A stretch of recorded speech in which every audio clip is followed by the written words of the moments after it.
Olá, agora nós vamos falar um pouco sobre o governo de Juscelino Kubitschek.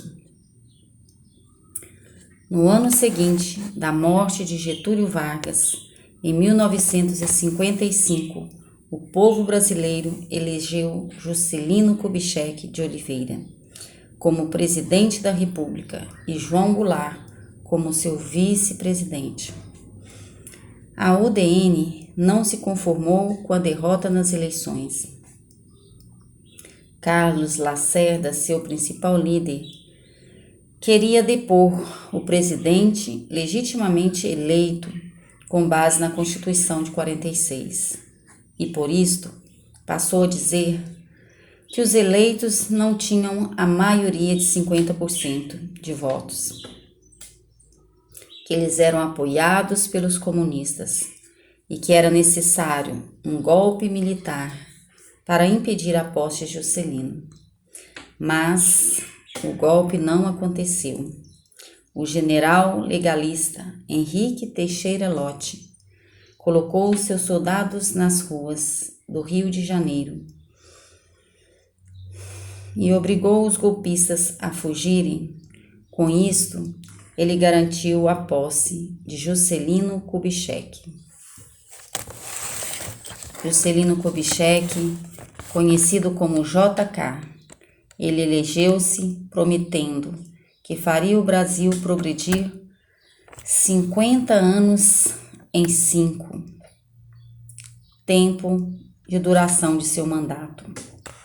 Sua política de desenvolvimento, conhecida como desenvolvimentismo, defendia a industrialização acelerada como forma de desenvolver e modernizar o país. Mas enquanto Vargas, o governo acreditava que devia controlar a entrada de capital estrangeiro, para Juscelino, o governo deveria atrair capitais estrangeiros, facilitar as empresas multinacionais aqui instaladas e a importação de máquinas e equipamentos e concedendo a elas isenção de impostos por vários anos. Num estilo otimista e arrojado, Juscelino iniciou seu mandato apresentando ao país seu plano de metas, um plano de governo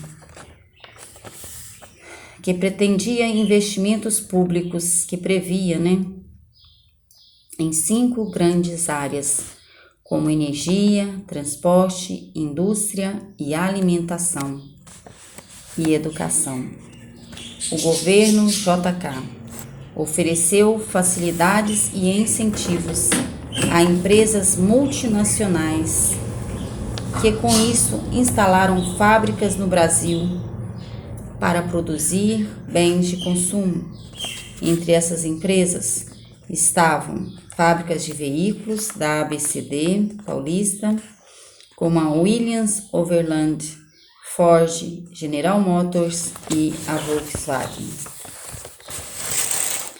Coerente com seu plano, o governo investiu milhões na indústria de base, construindo siderúrgicas como a Usiminas e Cocipa, hidrelétricas como as Três Marias e Furnas, portos e mais de 20 mil quilômetros de estrada de rodagem. Durante o governo de JK, a produção cresceu 80%. Em termos empresariais, a indústria automobilística foi um sucesso. Puxada pela indústria, a economia brasileira cresceu a uma taxa média anual de 8,1%. Indício de que, no geral, o plano de metas foi bem sucedido. Muitas de suas metas foram alcançadas, inclusive a construção de Brasília, conhecida como meta síntese. A ideia da construção de Brasília não era nova. Há muito se pensava em mudar a capital para o interior do país. Coube, no entanto, ao governo Juscelino a glória desta obra, planejada pelo arquiteto Osmar Niemeyer e pelo urbanista Lúcio Costa. Mas, para que essa ideia se transformasse em realidade, foi necessário que milhares de pessoas humildes e desconhecidas, vindas de vários cantos do país, trabalhassem muito durante 3 anos consecutivos. Graças principalmente a estes trabalhadores, chamamos candangos, Juscelino pôde inaugurar Brasília em 21 de abril de 1960. O governo JK conseguiu promover uma arrancada industrial. E a meta 27, indústria automobilística, foi totalmente alcançada. Porém, essa opção de JK pela civilização do automóvel desconsiderou a necessidade de ampliação dos meios de transporte coletivo. As ferrovias foram praticamente abandonadas. O transporte de pessoas e mercadorias passou a depender cada vez mais de estrada de rodagem, do petróleo e de seus derivados. O crescimento econômico de JK criou um clima de otimismo e gerou muitos empregos, mas não beneficiou igualmente todas as regiões brasileiras. As indústrias recém-criadas concentraram-se no Centro-Sul, o que aumentou ainda mais as diferenças socioeconômicas entre as regiões do país. Ocorreu então uma forte migração para o Centro-Sul. Milhares de nordestinos e de mineiros do interior do estado deixaram sua terra natal e mudaram-se para São Paulo, Rio de Janeiro e Belo Horizonte em busca de emprego na indústria. Os anos de JK combinaram democracia política e crescimento industrial, mas aqueles anos foram também tempos de inflação alta e de aumento das desigualdades sociais e regionais.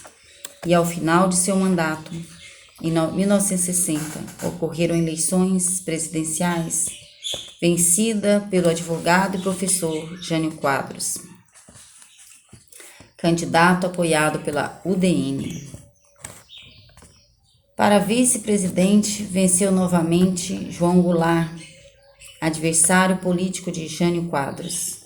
Isso foi possível porque, na época, permitia que o eleitor votasse no candidato de uma chapa para presidente e no de outra para vice-presidente.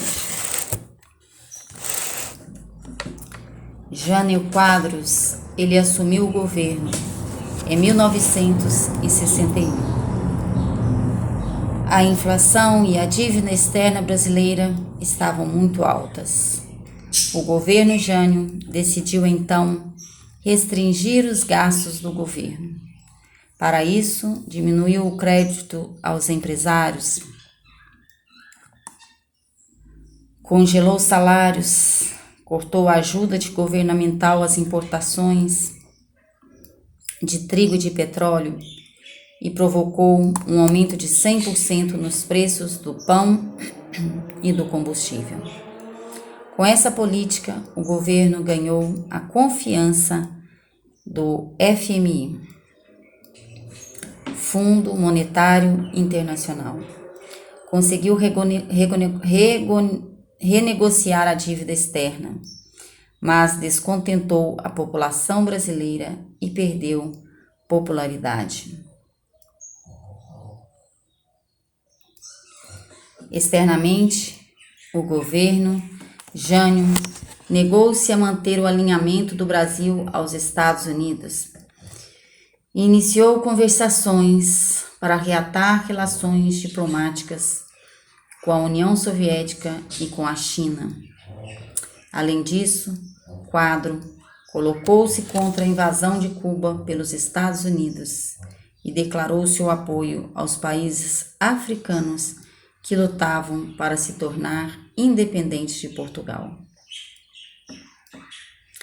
Essa política externa independente descontentou profundamente os Estados Unidos da América. Boa parte dos chefes militares brasileiros e os líderes da UDN, entre os quais estavam Carlos Lacerda. Sem se importar com isso, em 19 de agosto de 61, Jânio condecorou o ministro cubano, ex-guerrilheiro Ernesto Che Guevara, com a mais alta honraria da nação brasileira, a Ordem do Cruzeiro do Sul. Depois da homenagem a Che, militares pró-Estados Unidos, civis liderados por Carlos Lacerda, passaram a acusar Jânio de ser aliado dos comunistas e de pretender instalar uma ditadura no Brasil. E em 25 de agosto de 1961, Jânio surpreendeu tanto seus eleitores quanto seus opositores. Renunciou à presidência da República e deixou uma carta para ser entregue ao Congresso. Para os historiadores, a renúncia de Jânio Quadros foi uma tentativa de golpe. Jânio apostava que seria reconduzido ao poder nos braços do povo e teria poderes para governar sem dar satisfações ao Congresso. Se essa foi a intenção, o golpe falhou, o Congresso aceitou seu pedido de renúncia e a população não reagiu. Jânio tinha adversários poderosos e a maioria no Congresso era da oposição, PSDB e PTB. E muitos empresários e chefes militares eram contrários à sua política externa independente. E as camadas populares estavam insatisfeitas com a compressão dos salários e da alta da inflação. Com a renúncia do presidente, o vice João Goulart devia assumir o governo, mas nem todos eram favoráveis à posse de Jango. E a UDN, ministros militares alinhados aos Estados Unidos, grandes empresários nacionais, estrangeiros eram contrários à posse dele, a quem acusavam de ligação com o comunismo internacional. Líderes de movimentos sindicais e estudantis, entre outros, e alguns governadores de estado, especialmente o do Rio Grande do Sul, Leonel Brizola, eram favoráveis à posse de Jango. E por quererem o cumprimento da Constituição, eram chamados de legalistas. O país caminhava em direção à guerra civil, quando o Congresso propôs uma solução política para a crise. João Goulart poderia assumir a presidência da República desde que aceitasse o parlamentarismo, sistema em que o chefe de governo é o primeiro-ministro, não o presidente. Jango aceitou, mas logo que tomou posse, em setembro de 1961, começou a articular a volta do presidencialismo. A Constituição previa a realização de um plebiscito para ver se o povo queria o parlamentarismo. E em 6 de janeiro de 63, mais de 80% dos eleitores disseram não ao parlamentarismo, devolvendo a chefia do governo a João Goulart. Como chefe do governo, Jango prometeu realizar as reformas de base, como agrárias, administrativas, bancárias, tributárias. eleitoral e educacional. Com isto, buscava aproximar das camadas populares e de setores das camadas médias favoráveis à mudança social. Mas a sociedade brasileira logo se dividiu em relação a essas reformas. Eram contrárias às reformas de base, grandes empresários, parte do alto clero, dos oficiais das Forças Armadas, grandes jornais como o Estado de São Paulo e a Tribuna da Imprensa, e organizações como o Instituto Brasileiro de Ação Democrática e o Instituto de Pesquisa e Estudos Sociais, ambos mantidos com o dinheiro de empresários brasileiros e estadunidenses. Essas organizações investiam milhões em dólares em propaganda para o governo Jango. Eram favoráveis às reformas de base, os movimentos sociais organizados. No meio estudantil, destaca-se a União Nacional dos Estudantes, a UNE, que reivindicava a justiça social e o fim do analfabetismo.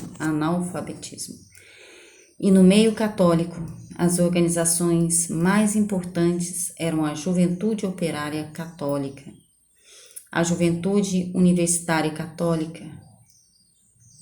Já entre os trabalhadores urbanos, sobressaiu-se o Comando Geral dos Trabalhadores. Fundado em 63, no campo destacaram-se as Ligas Camponesas, lideradas pelo advogado pernambucano Francisco Julião, e ele defendia a aplicação dos direitos trabalhistas no campo, a sindicalização do trabalho rural e uma reforma agrária que limitasse a quantidade de terras que cada pessoa poderia possuir. As posições se radicalizavam. Os movimentos sociais exigiam as reformas de base que Goulart havia prometido. A oposição acusava o presidente de ter perdido a autoridade e de ser cúmplice ao comunismo internacional. João Goulart tentou aprovar as reformas de base, mas não conseguiu. Sem apoio no parlamento, Goulart optou por se aproximar dos movimentos sociais. Neste contexto conflituoso, em 13 de março de 64, Jango liderou um gigantesco comício pelas reformas de base, em frente à estação da Central do Brasil. Cerca de 200.000 pessoas. O presidente assinou 2 decretos de grande impacto popular. Um deles nacionalizava as refinarias de petróleos particulares. O outro desapropriava, para fins de reforma agrária, as terras com mais de 100 hectares, situadas em uma faixa de 10 quilômetros às margens das rodovias e ferrovias federais. A resposta ao comício do dia 13 não se fez esperar. 6 dias depois, 19 de março, autoridades civis e religiosas promoveram no centro da capital paulista gigantesca passeata contra as reformas de João Goulart. A Marcha da Família, com Deus pela Liberdade. Segundo o historiador Sérgio Lamarão, a Marcha Paulista contou com a participação de 300.000 pessoas. Na semana seguinte, a marcha ocorrida em São Paulo, um episódio ajudou a colocar mais lenha na fogueira. Um grupo de fuzileiros navais, enviados para prender os mais de 1.000 marinheiros que promoviam uma manifestação no Sindicato dos Metalúrgicos no Rio de Janeiro, solidarizou-se com os manifestantes, e o governo Goulart pôs fim à rebelião, mas não puniu os rebeldes. Foi a gota d'água. Oficiais das Forças Armadas consideraram essa atitude um incentivo à quebra da disciplina e hierarquia militar.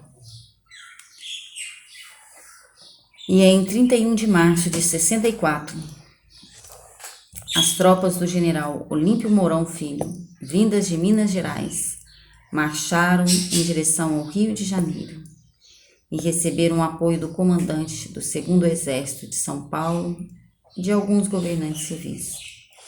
Juntos, civis e militares desfecharam o golpe de Estado que depôs o presidente João Goulart em abril de 64.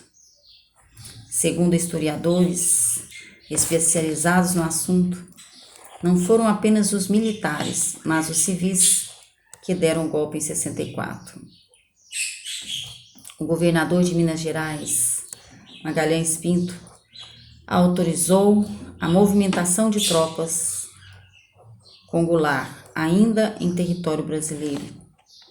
O presidente do Congresso Nacional, Auro de Moura Andrade, declarou vago o cargo do presidente e deu posse ao presidente da Câmara dos Deputados. Por isto, os historiadores não usam mais a expressão golpe militar, mas sim golpe civil-militar. Os militares e seus aliados civis assumiram o poder, afirmando que salvaram o país da anarquia e do comunismo. Era o fim da experiência democrática iniciada no governo de Eurico Gaspar Dutra. A vacância anunciada por Auro de Moura Andrade em 1º de abril de 64 foi constitucional, pois o presidente João Goulart estava em território brasileiro, onde permaneceu até o dia 4 de abril.